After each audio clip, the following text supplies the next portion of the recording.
إذا المغرب يستمر بإبهارنا بصراحة يعني، وهذه المرة بملعب طنجة الكبير. أنا الشباب كتبوا لي لما عملت الفيديو عن ملعب مولاي عبد الله بالرباط، كتبوا لي عن موضوع ملعب طنجة، ولكن اليوم اختبرت ملعب طنجة بمباراة السنغال وبوتسوانا. أول شيء أنتم شوفوا جمال الملعب بالفيديو اللي موجود، ملعب جميل جدا، ولكن مش هذا الأهم.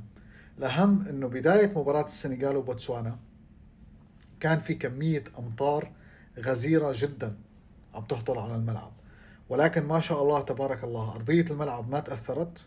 مباراة كملت بشكل طبيعي جدا.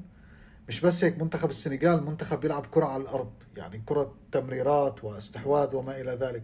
ما شفنا أي تأثير للأمطار على مسار الكرة. شفنا الكرة عم تتنقل بسلاسة بين لعيبة السنغال، وعم يسجلوا أهداف جميلة، والونتو شغال والتمريرات شغالة والكرة على الأرض ماشية ما شاء الله بدون أي مشكلة.